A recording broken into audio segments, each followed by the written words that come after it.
اللہ رب العالمین احکم الحاکمین کی ذات اقدس کا ہم لوگوں پر بہت کرم ہے، احسان ہے کہ اللہ نے ہمیں رمضان المبارک کے قریب پہنچا دیا۔ اللہ ہمیں زندگی عطا فرمائے۔ رمضان المبارک کا مہینہ ایک مرتبہ پھر ہماری زندگیوں میں آئے اور اللہ ہمیں اس ماہ مبارک، اس ماہ مقدس کی صحیح معنوں میں قدر کرنے کی توفیق نصیب فرمائے۔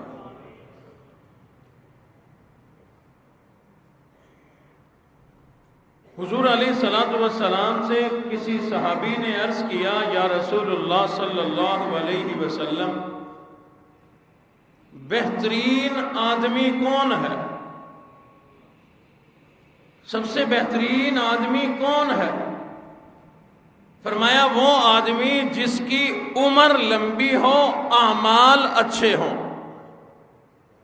اللہ زندگی لمبی عطا فرمائے، عمر زیادہ عطا فرمائے، اور اس زندگی میں اللہ نیکیاں کرنے کی، اعمال صالحہ کرنے کی، عبادات زیادہ سے زیادہ کرنے کی توفیق عطا فرمائے۔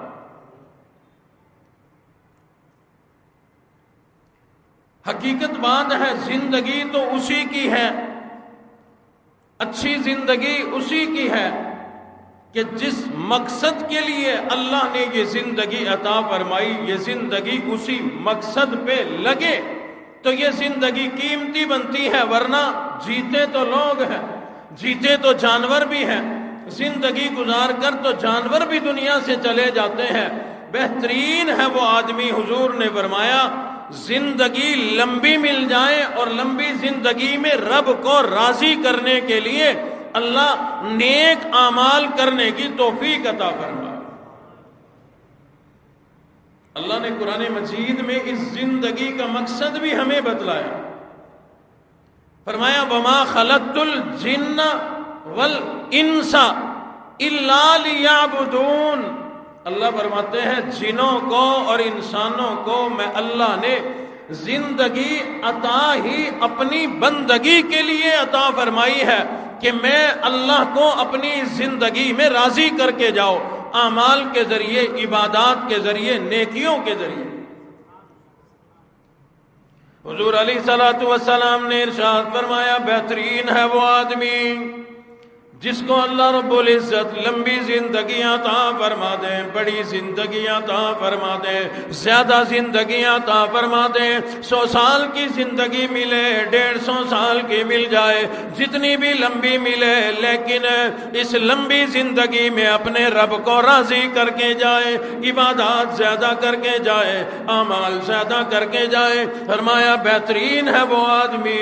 صحابی نے عرض کر دی، اے اللہ کے حبیب نبی، ارشاد فرما دیجئے نیک آدمی تو وہ ہے جس کی لمبی زندگی ہو، اچھا آدمی وہ ہے لمبی زندگی اعمال اچھے کر کے جائے۔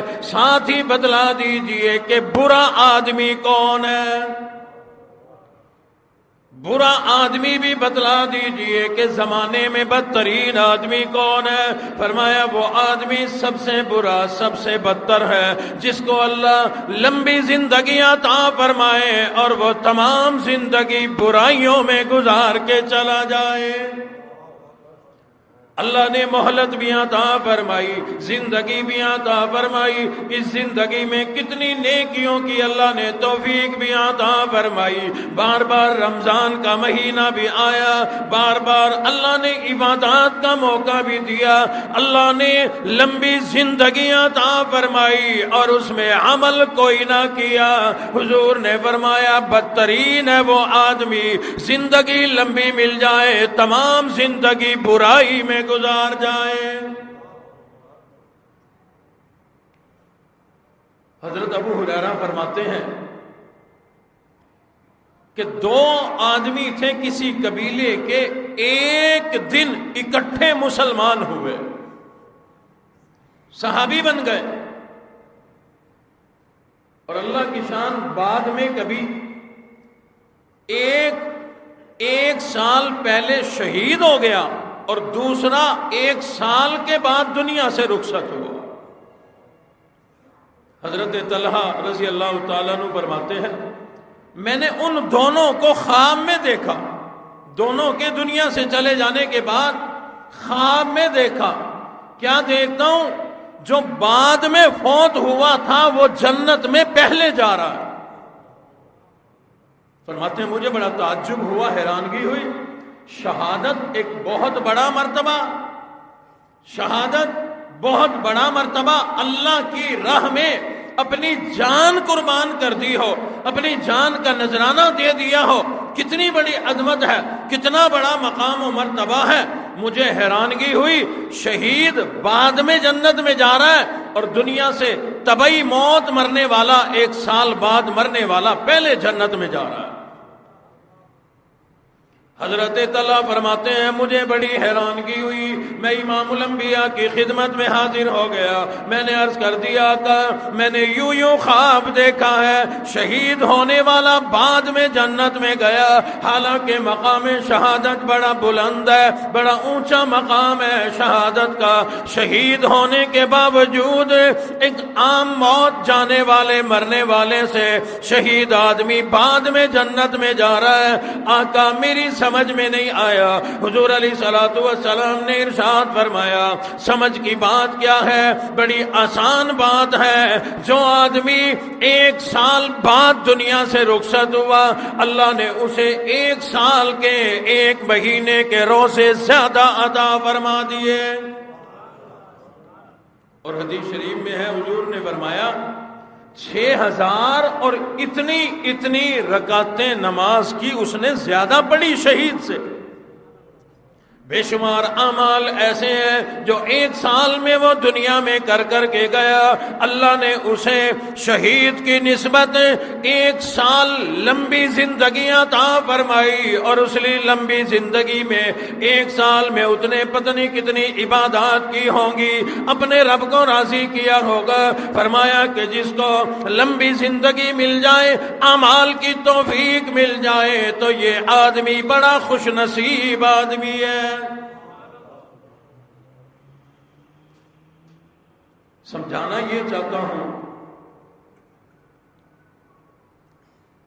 کہ اللہ رب العزت نے اس امت کو ہمیں زندگی تو تھوڑی عطا فرمائی، لیکن اس میں اللہ نے اعمال ایسے عطا فرما دیے کہ ان اعمال کا اجر ثواب بہت بڑا ہے، جو پہلی امتوں کو نہیں ملی۔ پہلی امتوں کا حال یہ تھا اگر نماز پڑھی ہے نماز کا ثواب مل گیا جتنا بنتا ہے، روزہ رکھا جتنا ثواب بنتا ہے مل گیا، صدقہ کیا اس پر جتنا ثواب مقرر ہے مل گیا۔ اللہ نے اس امت کی یہ شان رکھی ہے، یہ شان بڑھائی ہے۔ اللہ رب العزت کے پاک پیغمبر رسول اللہ صلی اللہ علیہ وسلم نے ارشاد فرمایا اللہ نے میری امت کو زندگی تو تھوڑی دی، اعمال ایسے دے دیے کہ اللہ بڑھا چڑھا کے اجر و ثواب عطا فرماتے ہیں۔ اور حق بھی یہی ہے، ایک نماز پہ ایک نماز کا ہی ثواب ملنا چاہیے۔ انصاف تو یہی ہے نا، نماز ایک پڑھی ایک کا ثواب ملے، لیکن اللہ فرماتے ہیں اے میرے حبیب نبی آپ بھی بڑے پیارے، آپ کی امت بھی میں اللہ کو بڑی پیاری ہے، اس لیے میں اللہ نے آسانیاں پیدا فرما دی۔ حضور علیہ السلام نے فرمایا اپنے گھر میں میری امت کے لوگ نماز پڑھیں نماز ادا ہو جائے گی۔ پہلی امتوں کی گھروں میں نماز نہیں ہوتی تھی، عبادت خانے میں آنا پڑتا تھا۔ ایک آسانی اللہ نے یہ دی، مجبوری میں نماز رہ گئی یا کوئی ایسا معاملہ گھر میں بھی پڑھی تو اللہ پوری نماز پڑھنے کا ثواب دیتے ہیں۔ لیکن حضور علیہ الصلوۃ والسلام نے ارشاد فرمایا اگر کوئی عورت اپنے گھر میں بالکل باپردہ ہو کر کسی اندر والے کمرے میں چھپ کر اگر نماز پڑھے تو اس کی وہ نماز باہر صحن میں پڑھنے سے زیادہ افضل ہے تو وہی نماز اللہ عظمت دینا چاہتے ہیں کہ جب یہ عورت نماز پڑھے، نماز کی حالت میں بھی کسی کی اس پر نظر نہ پڑے، شہوت نہ آئے کسی کو۔ فرمایا صحن کی بجائے سب سے اندر والے کمرے میں نماز پڑھے گی تو اللہ ثواب زیادہ عطا فرمائیں گے۔ اسی طرح حضور علیہ الصلوۃ والسلام نے ارشاد فرمایا کوئی آدمی گھر میں نماز پڑھے ثواب مل جائے گا، لیکن اگر مسجد میں آ کر جماعت کے ساتھ نماز پڑھے گا، اللہ رب العزت ایک نماز پڑھنے پر 27 نماز پڑھنے کا ثواب عطا فرمائے گا۔ اگر کسی کا مقدر جاگ جائے اور وہ مدینے میں آ جائے، مسجد نبوی میں آ جائے، حضور علیہ الصلوۃ والسلام نے ارشاد فرمایا میری اس مسجد میں، مسجد نبوی میں آ کر اگر کوئی آدمی ایک نماز پڑھتا ہے، اللہ رب العزت 10,000 نمازوں کا ثواب عطا فرماتے ہیں۔ ایک روایت میں ہے اللہ رب العزت 50,000 نمازوں کا ثواب عطا فرماتے ہیں۔ اور اگر کوئی آدمی بیت اللہ میں آ جائے، حرم کعبہ میں آ کر ایک نماز پڑھے، اللہ 1,00,000 نمازوں کا ثواب عطا فرماتے ہیں۔ یہ اس امت پر اللہ کی مہربانی ہے۔ ایک عمل ہے گھر میں پڑھو، کیونکہ زحمت نہیں کی آنے کی، گھر میں پڑھی، اللہ فرماتے ہیں فرض تو ادا ہو گیا، گناہ نہیں ملا، لیکن تجھے وہ ثواب نہیں ملا جو ملنا چاہیے تھا۔ جتنے قدم زیادہ اٹھائے گا اللہ فرماتے ہیں میں نوازتا چلا جاؤں گا۔ کیوں؟ فرمایا کہ میں نے اپنے حبیب نبی کی امت کو زندگی تھوڑی دی ہے، لیکن اعمال ایسے دے دیے کہ چھوٹے چھوٹے اعمال پر میں اللہ بڑھا چڑھا کے اجر و ثواب عطا فرماتا ہوں۔ حضور علیہ السلام نے ارشاد فرمایا کوئی آدمی وضو کر کے اپنے گھر سے مسجد کی طرف چلتا ہے نماز کے لیے، فرمایا یہ جا تو رہا ہے مسجد میں، لیکن اللہ ثواب یوں عطا فرماتے ہیں جیسے احرام باندھ کے عمرہ کرنے کے لیے جا رہا ہو۔ اور ایک روایت میں ہے جو آدمی اپنے گھر سے وضو کر کے مسجد میں آتا ہے، اللہ رب العزت اس کا استقبال کرتے ہیں کہ میرا بندہ میرے گھر میں آ رہا۔ ہمارے گھر کوئی آئے، ہم اپنی حیثیت کے مطابق اس کا استقبال کرتے ہیں، دروازے پہ آ کر، گلی میں نکل کر، بڑا آدمی آئے پھول ڈال کر، ہار پہنا کر، مختلف انداز میں لوگ استقبال کرتے ہیں۔ اور لوگوں، دنیا والے لوگ اتنا اعلیٰ استقبال کرتے ہیں اپنے گھر میں آنے والے کا، جو اللہ کے گھر میں آئے گا استقبال اللہ کریں گے تو کتنا اعلیٰ کریں گے۔ اللہ نے اس امت کو بڑی عظمت عطا فرمائی، بڑا مقام عطا فرمایا۔ پہلی امتوں کو یہ مقام و مرتبہ نہیں ملا، بلکہ حضور علیہ الصلوۃ والسلام نے ارشاد فرمایا اگر کوئی آدمی رات کو کھڑا ہو کر نفل نماز کی نیت باندھ کر 100 آیتوں کی تلاوت کر لے، رات کو نفل نماز کی نیت باندھی، 100 آیتوں کی تلاوت کی، سورۃ الملک تبارک الذی 30 آیتیں یہ ہیں، ایک دو سورت اور یاد ہوں وہ بھی اگر ساتھ ملا لی جائیں، آخری سپارہ یاد ہو وہ پڑھ لیا جائے، چھوٹی چھوٹی آیتیں ہیں، چھوٹی چھوٹی سورتیں ہیں، ملا کے پڑھتے چلے جاؤں۔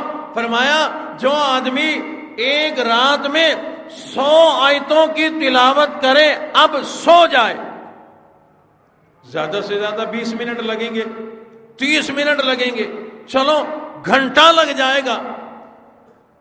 فرمایا جس نے 100 آیات کی تلاوت کی اب سو گیا، لیکن اللہ 100 آیات پڑھنے پر ساری رات تلاوت کرنے کا ثواب عطا فرماتے ہیں۔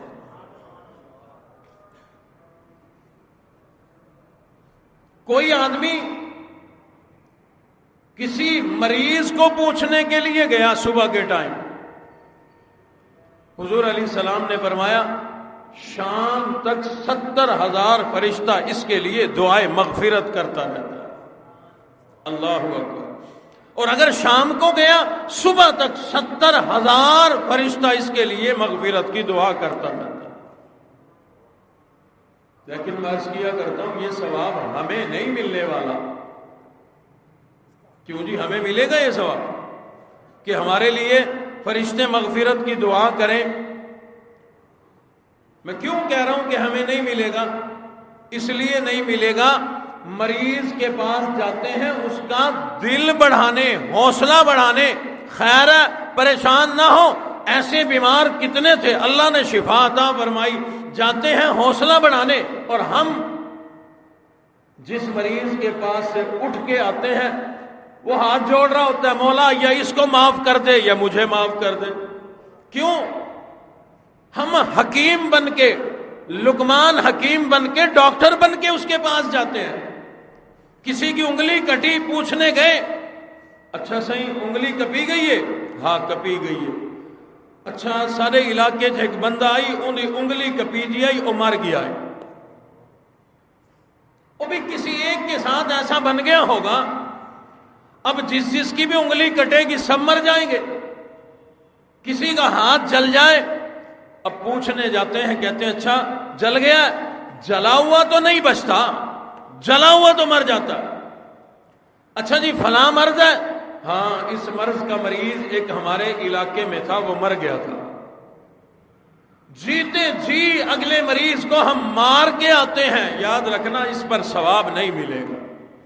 اور ہماری خواتین تو خاص طور پر ڈگری لے کے جاتی ہیں، جب کسی کی عیادت کرنے جاتی ہیں، حال پوچھنے جاتی ہیں، ڈگری ڈاکٹریٹ کی ساتھ لے کے جاتی ہیں. جو بھی مرض ہو وہ مار کے آتی ہے. اس مرض کا مریض مر گیا تھا، اس مرض کا مریض مر گیا تھا، اس مرض کے مریض دنیا سے چلے جاتے ہیں. اگلے کو مار کے آئے، ثواب نہیں ملے گا. عیادت کرنے کا ثواب 70,000 فرشتے اس کے لیے مغفرت کی دعا کرتے ہیں. اللہ کہتے ہیں دعائیں دو اس بندے کو جو میرے ایک بیمار مریض بندے کی حوصلہ افزائی کر کے جا رہے ہیں. اللہ فرماتے ہیں حالانکہ میں اللہ جانتا ہوں یہ مریض مرنے والا ہے. ڈاکٹروں نے جواب دے دیا، مولویوں نے اللہ اللہ کر کے جواب دے دیا، سب لوگ جواب دیے بیٹھے ہیں. میں اللہ بھی جانتا ہوں یہ شام سے پہلے مر جائے گا، لیکن اس آنے والے نے اس کا حوصلہ بڑھایا، اس کی حوصلہ افزائی کی. گھبرانے کی ضرورت کوئی نہیں، زندگی موت اللہ کے ہاتھ میں ہے. جو اللہ چاہے مرتے مرتے بھی بچا لیا کرتا ہے. گھبرانے کی ضرورت نہیں. فلاں آدمی ڈاکٹروں نے جواب دے دیا تھا، گھر میں آ گیا، اللہ اللہ کرتا رہا. اللہ رب العزت نے اللہ اللہ کرنے کی بدولت اسے دوبارہ زندگی عطا فرما دی.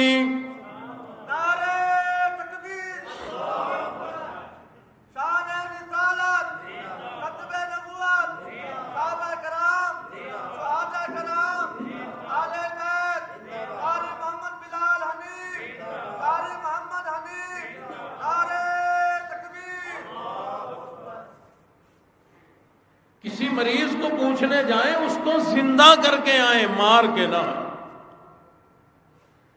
اور یہاں یہ مسئلے کی بات بھی بتا دوں، مریض سمیت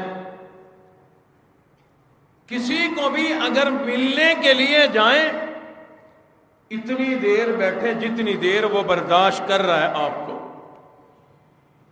بعض اوقات مریض زیادہ دیر بیٹھ نہیں سکتا، آپ کے ادب میں بیٹھا ہے.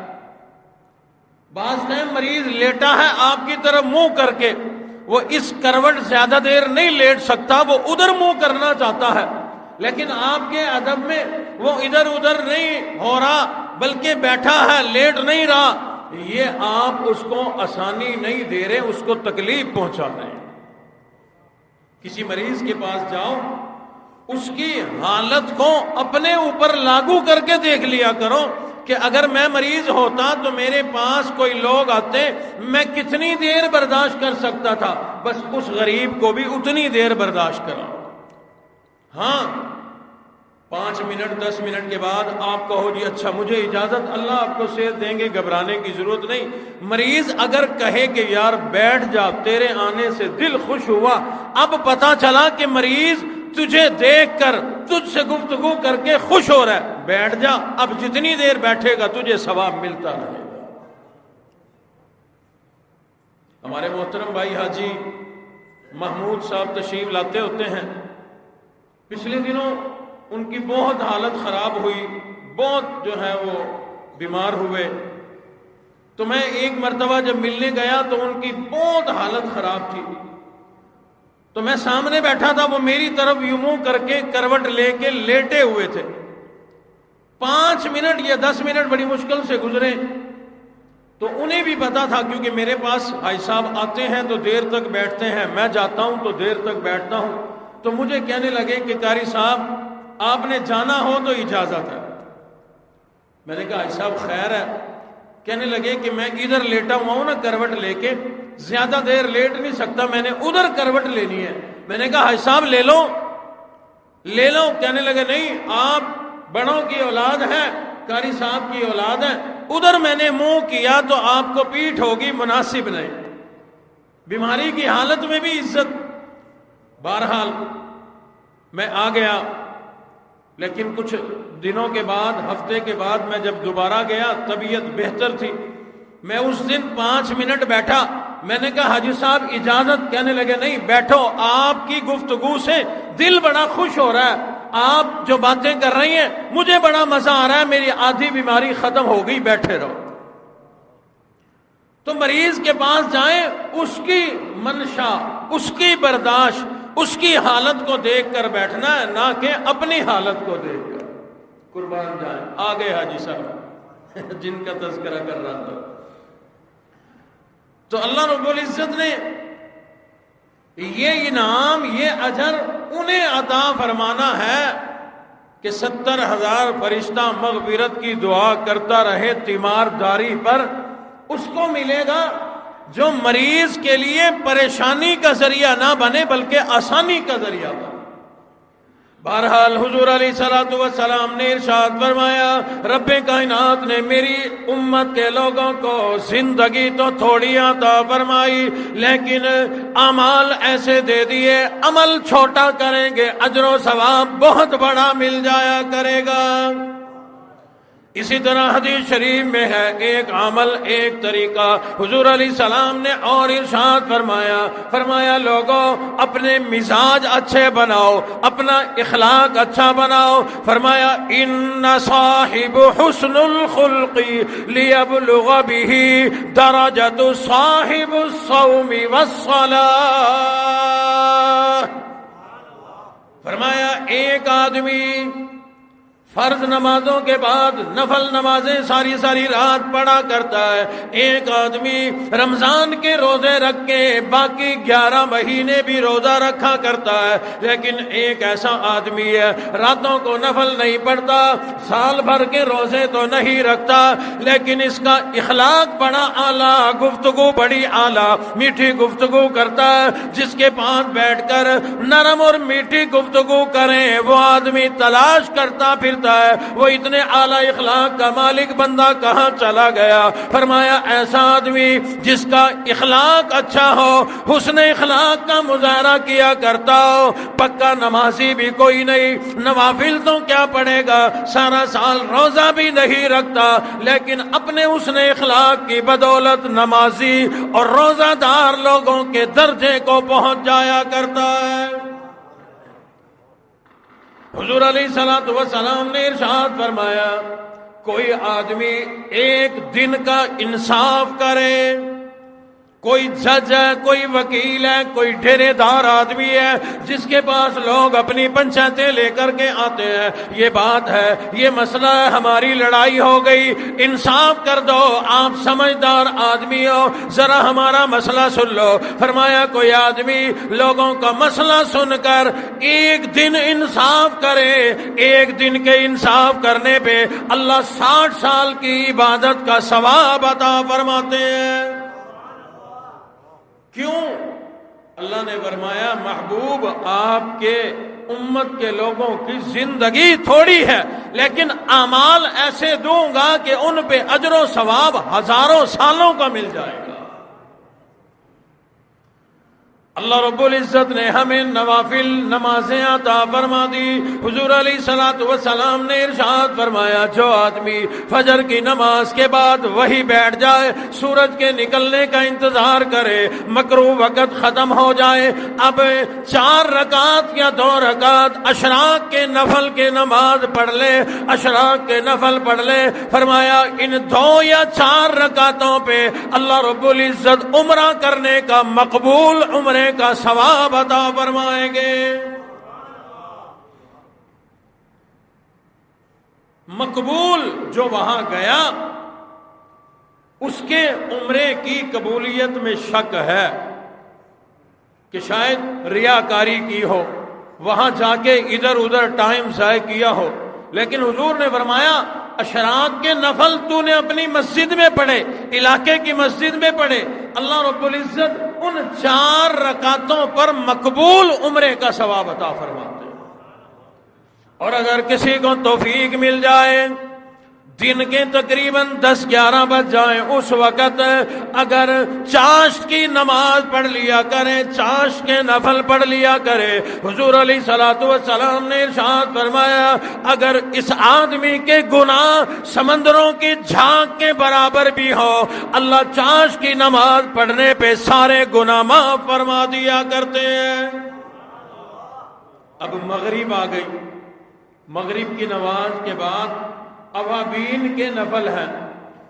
فرمایا حضور علیہ السلام نے اگر کوئی اوابین کے نفل پڑھ لے، اللہ رب العزت 12 سال کی عبادت کرنے کا ثواب عطا فرمائے۔ قربان جائے، کیسے موقع اللہ نے عطا فرمائے جو پہلی امتوں کو نہیں ملے۔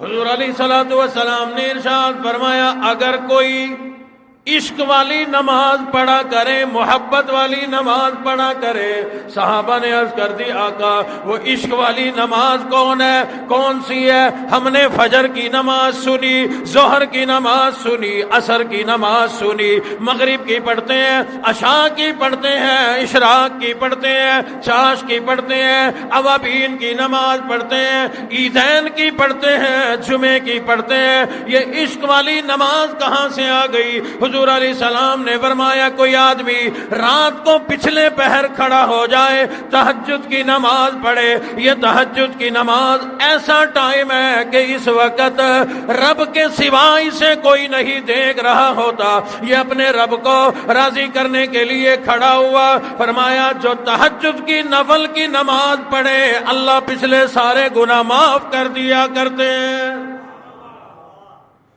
فرمایا اگر کوئی تہجد کی نماز یوں پڑھے کہ 1000 آیتوں کی تلاوت کرے، 1000 آیتوں کی تلاوت کر لے، ایک روایت میں 100 آیات بھی ہیں، بہرحال فرمایا تہجد کی نماز یوں پڑھے کہ اس میں لمبی تلاوت کرے، اللہ رب العزت بدلے میں اس کو ایک قنطار عطا فرماتے ہیں۔ صحابہ نے عرض کی یہ کیا ہے؟ فرمایا ایک قنطار 12,000 اوقیہ کا ہوتا ہے، اور ایک اوقیہ زمین آسمان کے درمیان جو کچھ بھی ہے اس سے زیادہ قیمتی ہے۔ اللہ رب العزت تہجد پر ایک قنطار عطا فرما دیتے ہیں۔ اسی طرح فرمایا حضور علیہ السلام نے اپنے چچا حضرت عباس کو تعلیم دیتے ہوئے کہ اے میرے چچا صلاۃ التسبیح پڑھا کرو، صلاۃ التسبیح پڑھا کرو۔ حضرت عباس نے عرض کر دیا کہ ملے گا کیا، اس پر انعام کیا ہے، فائدہ کیا ہے؟ حضور علیہ الصلوۃ والسلام نے ارشاد فرمایا صلاۃ التسبیح یعنی اس میں تسبیح پڑھی جاتی ہے، اللہ کی حمد بیان کی جاتی ہے، تیسرا کلمہ اس کے اندر پڑھا جاتا ہے۔ حضور نے فرمایا جو آدمی ایک مرتبہ صلاۃ التسبیح کی نماز پڑھ لے، اللہ رب العزت اگلے پچھلے ڈھکے کھلے چھوٹے بڑے سب گناہ اللہ اس ایک نماز پر معاف کر دیا کرتے ہیں۔ شب رات کو پڑھی ہوگی آپ نے، جو چک گیا شب رات کو نہیں پڑھ سکا، اجازت ہے آج پڑھ لو۔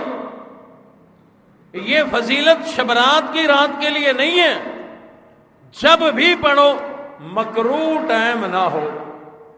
صبح سورج نکلنے کا ٹائم، دوپہر زوال کا ٹائم، شام کو غروب کا ٹائم، یہ ٹائم نہ ہو۔ عصر سے مغرب بھی نہیں، باقی تمام ٹائموں میں صلاۃ التسبیح پڑھی جا سکتی ہے۔ 4 رکعت نفل نماز ہوتی ہے۔ یاد رکھنا، فتوے میرے اوپر نہ لگانا، حدیث شریف میں ہے صلاۃ التسبیح سمیت نفل نماز کی جماعت نہیں ہوتی۔ یہ جو لوگ پڑھتے ہیں نا مولویوں کے پیچھے جا کر، یہ اپنی جان چھڑانے کے لیے پڑھتے ہیں کہ تسبیح کون پڑھے۔ اگو مولوی پڑھسی سادی بھی تھی ویسی۔ یاد رکھنا، نمازوں کی تسبیحات جتنی بھی ہیں وہ اپنی خود پڑھنی پڑتی ہیں۔ پھر سبحان ربی العظیم بھی نہ پڑھو، مولوی پڑھ رہا ہے۔ سبحان ربی الاعلیٰ بھی نہ پڑھو، مولوی پڑھ رہا ہے۔ التحیات بھی نہ پڑھو، مولوی پڑھ رہا ہے۔ پھر میں کہتا ہوں نماز بھی نہ پڑھو، مولوی پڑھ رہا ہے تمہارے حصے کی۔ تو اس لیے آسانی کی خاطر شریعت کو تبدیل نہ کرو۔ نفل نماز کی جماعت نہیں ہوتی، فرضوں کی جماعت ہے، یا پھر اللہ نے رمضان المبارک کی برکت سے ایک جماعت اور عطا فرمائی جسے تراویح کی نماز کی جماعت کہا جاتا ہے۔ تراویح جماعت سے، رمضان میں وتر جماعت سے، اور باقی فرض نمازیں جماعت سے، باقی کوئی سنت کوئی نفل نماز جماعت کے ساتھ نہیں ہے۔ بہرحال حضور علیہ الصلوۃ والسلام نے ارشاد فرمایا، اللہ رب العزت نے میری امت کو یہ مقام و مرتبہ عطا فرما دیا، یہ 4 رکعت صلاۃ التسبیح نفل نماز اگر کوئی آدمی پڑھ لے، تھوڑی دیر لگے گی، اس تھوڑی سی دیر کے نیک عمل میں اللہ رب العزت صلاۃ التسبیح پڑھنے والے کے اگلے پچھلے سارے گناہ معاف فرما دیا کرتے ہیں۔ پھر اللہ نے کتنا بڑا کرم فرمایا، صحابہ اکرام کے آنسو بہ رہے ہیں۔ حضور نے جب ایک بات ارشاد فرمائی، بنی اسرائیل میں کچھ لوگ تھے جنہیں اللہ نے توفیق عطا فرمائی، 80 سال تک انہوں نے اللہ کی اتنی زبردست عبادت کی، پلک جھپکنے کے برابر نافرمانی نہیں کی۔ صحابہ آنسو بہا رہے ہیں، آقا ہماری تو اتنی زندگی کوئی نہیں، ہم ان کے مقابلہ عبادات میں کیسے کریں گے؟ حضور خاموش ہیں۔ تھوڑی دیر گزری، جبرائیل امین آ گئے، عرض کرنے لگے، اللہ نے ارشاد فرمایا اپنے جانثاروں صحابہ کو، اپنے غلاموں کو تسلی دے دو۔ اللہ ارشاد فرماتے ہیں میں نے تمہیں ایک رات عطا فرما دی، فرمایا لیلۃ القدر خیر من 1000 شہر، انہیں تسلی دے دو۔ اللہ فرماتے ہیں تم کہتے ہو ہماری زندگی تھوڑی، اتنی عبادات کیسے کریں گے؟ ادھر اللہ فرما رہے ہیں ایک لیلۃ القدر کی رات میں اللہ نے تمہیں دے دی، جسے ایک رات کی عبادت نصیب ہو جائے میں اللہ 1000 مہینوں کی عبادت کا ثواب عطا فرماؤں گا۔ صحابہ رو رہے تھے 80 سال پر، اور اللہ نے 84 سال کی عبادت والی ایک رات عطا فرما۔ کیوں؟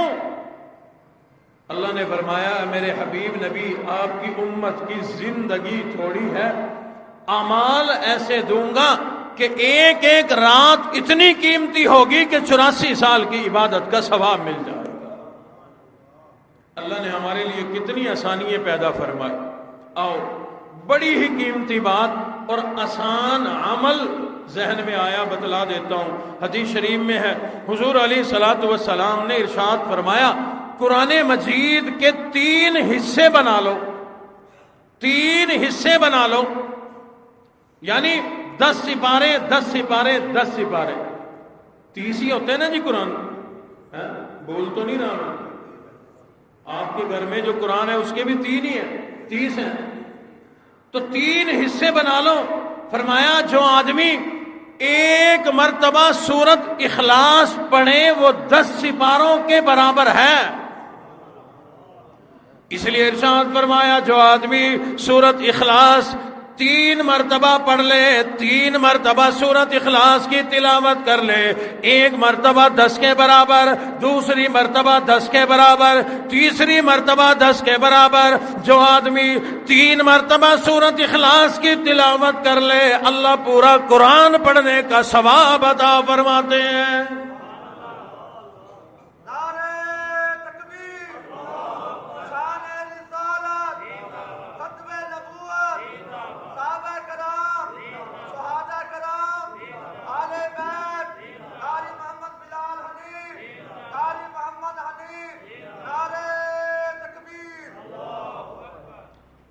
اگر اس سورت کی محبت ہو تو اس کی تھوڑی سی عظمت بتلاؤں. سوکھا کام ہے نا، سوکھے کے لیے سب تیار ہو جاتے ہیں، اس لیے رغبت دلانا چاہتا ہوں. اور بچوں کو بھی یاد ہے، بڑوں کو بھی یاد ہے، بوڑھوں کو بھی یاد ہے، مردوں کو بھی یاد ہے، گھر میں عورتوں کو بھی یاد. کیوں جی یاد ہے نا؟ سناؤ، پتہ لگ گئی ہے. آتی نہیں ہے، شرم آتی ہے. رانگڑوں کی مسجد تھی، رانگڑوں کی. تو ایک نمازی آیا تو امام صاحب نے ابھی وضو کرنا تھا، ٹائم زیادہ ہو رہا تھا، تو امام صاحب نے کہا یار ایسے کر اذان دے دے. نمازی رانگڑ تھا، کہنے لگا قاری صاحب منہ تو شرم آ. حاجی صاحب منہ شرم آ. اس نے کہا چلو ٹھیک ہے. دوسرا آیا، اس کو کہا یار میں نے ابھی پیشاب کرنا ہے، وضو کرنا، جب آگ کے جا تو اذان دے دے. کہنے لگا قاری صاحب منہ شرم آ. تیسرا آیا، اس نے کہا بھی اذان دے دے. کہنے لگا قاری صاحب شرم آ. قاری صاحب نے رومال پھینک کے مارا، پھر بے شرم میں ہی ہوں جو روزانہ 5 ٹائم کی دیتا ہوں. اور شرم آ رہی ہے، یہ قل هو اللہ آتی نہیں.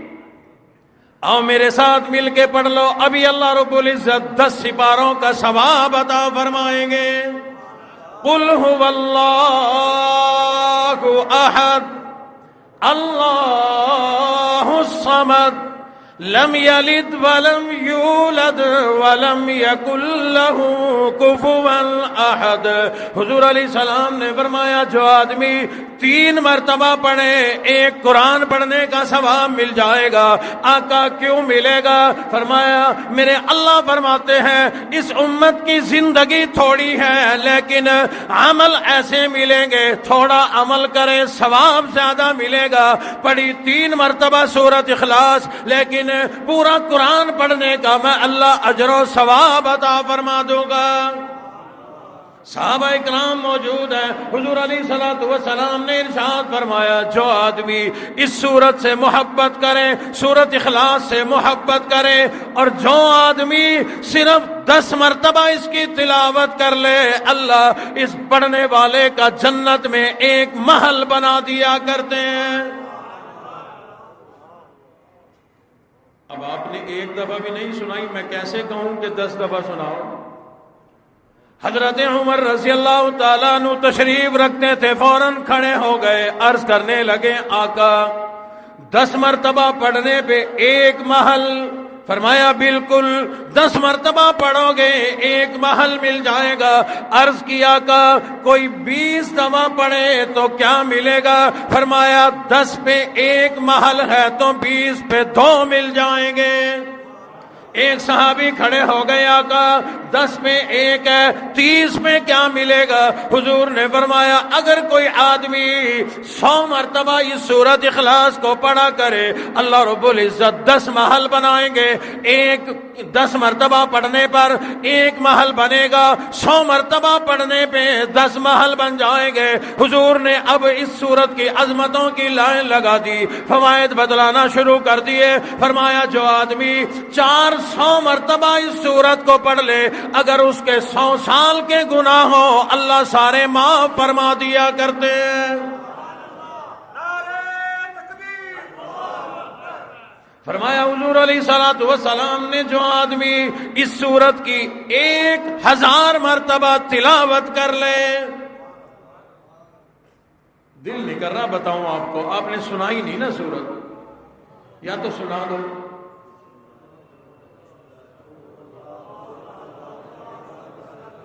میں چاہتا ہوں اگلا جمعہ آپ پڑھاؤ، آج آپ کو خطیب بنا کے بھیجو، بولنا سکھا دو۔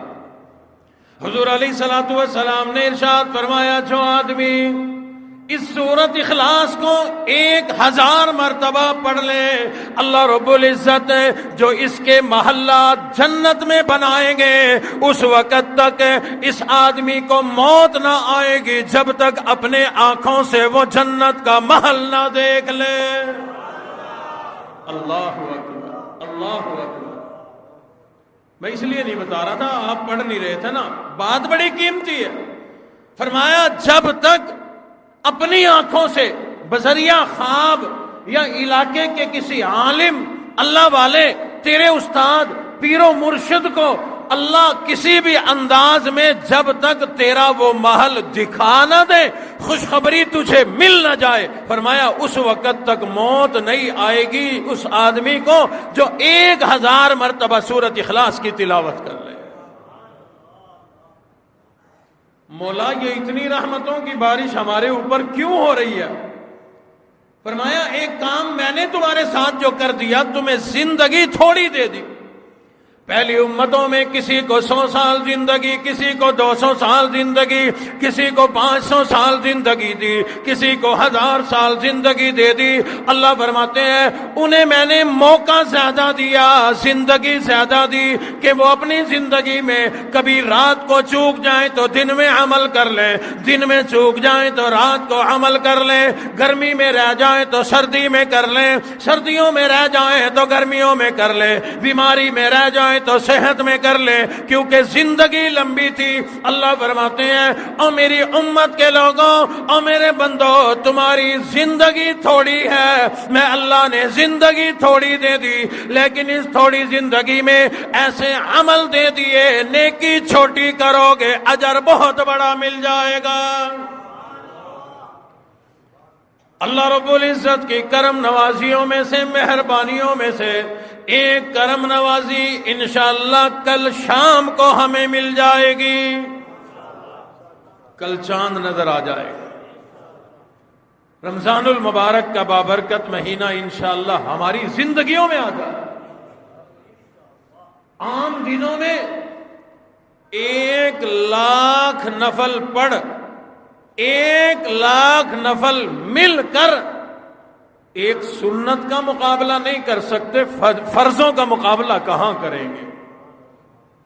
لیکن حضور علیہ الصلوۃ والسلام نے ارشاد فرمایا اللہ نے میری امت پر یہ کرم نوازی کر دی، رمضان کا مہینہ عطا فرما دیا۔ حضور علیہ الصلوۃ والسلام نے ارشاد فرمایا اس رمضان کے مہینے میں دن ہو یا رات ہو، صبح ہو یا شام ہو، کوئی آدمی اگر 1 نفل پڑھے اللہ 1 فرض کے برابر ثواب عطا فرمائیں گے۔ اتنا اعلیٰ مہینہ، اتنا بہترین مہینہ، اتنا عظمتوں والا مہینہ اللہ رب العزت ہمیں عطا فرمانے والے ہیں۔ اللہ ہمیں زندگی دے، رمضان کا مہینہ ہماری زندگی میں آ جائے، پھر اللہ رب العزت ہمیں اس قیمتی عظیم مہینے کی قدردانی کرنے کی توفیق عطا فرمائے۔ بڑا عظیم مہینہ ہے یہ، بڑا رحمتوں برکتوں والا مہینہ ہے۔ اللہ کی رحمتیں اس مہینے میں یوں برستی ہیں جیسے تیز بارش برسا کرتی ہے، دیکھنے والوں کو نظر آتی ہیں وہ رحمتیں، دیکھنے والوں کو نظر آتی ہیں وہ برکتیں۔ رمضان المبارک کا مہینہ بھی میں سمجھتا ہوں اللہ نے اس مہینے کے روزے اور یہ مہینہ خاص طور پر اس امت کو جو عطا فرمایا، یہ بھی اس لیے عطا فرمایا کہ زندگی تھوڑی ہے، اللہ موقع دے دیتے ہیں کہ پچھلے گناہ معاف ہو جائیں، آگے درجے بلند ہو جائیں۔ اس لیے ہم لوگ کوشش کریں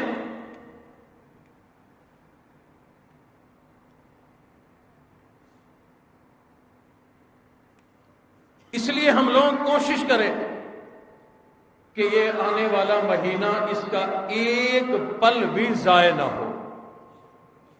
ایک پل بھی ہم ضائع نہ کریں دن کا ہے یہ. حالانکہ اللہ کی کرم نوازی تو دیکھو، حضور علیہ الصلوۃ والسلام نے ارشاد فرمایا روزہ دار کا روزہ رکھ کے سو جانا بھی عبادت ہے. روزہ دار کا روزہ رکھ کے چپ کر کے بیٹھ جانا بھی عبادت ہے. چغلی نہ کریں، غیبت نہ کریں، چپ کر کے بیٹھ جاؤ. فرمایا یہ چپ کر کے بیٹھنا بھی اللہ رب العزت عبادت میں شمار کر دیا کرتے ہیں. اس لیے آج اور کل کا دن باقی ہے. دنیا کا جو کام کرنا ہے وہ ان 2 دنوں میں کر لو. رمضان کی تیاری کر لو. اس تیاری کرنے پہ بھی ثواب ملے گا. اپنے بھاگ دوڑ کر کے کام نمٹا لو تاکہ رمضان میں روزے کی حالت میں کام کم کریں، اعمال زیادہ کریں، نیکیاں زیادہ کریں. اس سے مراد یہ نہیں، میں یہ نہیں کہہ رہا کہ رمضان میں بچوں کی روزی نہ کماؤ، دکانیں بند کر دو. نہیں، دکانیں تو کھولنے کا سیزن ہے یہ. لیکن اس میں تبدیلی لے آؤ. ایمانداری، ناپ تول پورا، جھوٹ نہیں.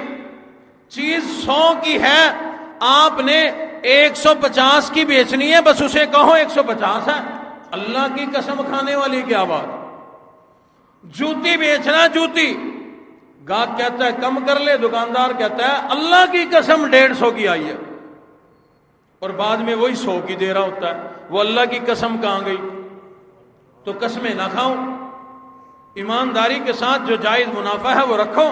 گاہکوں کو بھی اتنے کی لینی ہے، اتنے کی یہ سیل لگی ہے، لینی ہے لو. مارکیٹ چیک کر لو، کوئی ایسی بات نہیں. انشاءاللہ تیری ایمانداری کی بدولت اللہ گاہکوں کو تیری طرف ہی متوجہ کریں گے. تو ایسا نہ ہو راتوں کو تراویح پڑھ کے نیکی حاصل کریں، سحری کھا کے نیکی حاصل کریں، دکان پہ جا کے ساری نیکیاں ہم برباد کر دیں. ایسا نہ کرنا. کماؤ بھی صحیح، نیکیاں سنبھال کے بھی رکھو. روز روز یہ موقع نہیں آیا کرتے، روز روز رمضان کا مہینہ نہیں ملا کرتا. ایک تو ویسے ہی سال کے بعد آیا کرتا ہے، پھر پتہ نہیں اگلے سال ہماری زندگی ہے یا نہیں ہے، مقدر میں ہے یا نہیں ہے. آج صحت ہے، اللہ نہ کرے اگلے سال رمضان کا مہینہ آ جائے اور ہم بیمار پڑے ہوں، ہم بسترے پہ پڑے ہوں، ہم ہسپتال میں پڑے ہوں، ہمارا علاج معالجہ چل رہا ہو، ہم روزہ نہ رکھ پا رہے ہوں. آج صحت ہے، صحت کی بھی قدر کرو، رمضان کے مہینے کی بھی قدر کرو. آج زندگی ہے، زندگی کی بھی قدر کرو، رمضان کے روزوں کی بھی قدر کرو. اور جو آدمی کوئی بزرگ ہو گیا، شدید بیمار ہے، یا عورت اپنی شرعی مجبوری کی وجہ سے روزہ نہ رکھ سکے، تو حضور نے فرمایا تمام دن صبح سے شام تک روزہ دار کی طرح رہو. کسی مجبوری میں اگر روزہ نہیں رکھا تو ہم کیا کرتے ہیں؟ صحیح میرا روزہ کوئی نہیں، گنا ہو، میرا روزہ کوئی نہیں، صحیح گنا ہو بڑی گنا ہو. مہمان بن کے جاتے ہیں، جاتے ہی بتا دیتے ہیں کہیں مجھے یہ بھوکا نہ مار. میں صحیح سفر دی وجہ نال روزہ نہیں رکھا. قرآن چاہے مسافر روزہ نہ رکھے، پوچھے آیا کہاں سے، کہتا میں ممتاز آباد دے نال پرہوں آیا. سفر بھی تیرا، قربان جائیں تیرے سفر پہ. وہ سفر ہوتے تھے پیدل، وہ سفر ہوتے تھے گھوڑوں پہ، وہ سفر ہوتے تھے اونٹوں پہ، پہاڑوں کے، صحراؤں کے. اس مشقت بھرے سفر میں روزہ معاف تھا. آج بھی جو لمبا سفر کرتا ہے کسی مجبوری میں تو وہ روزہ چھوڑ سکتا ہے.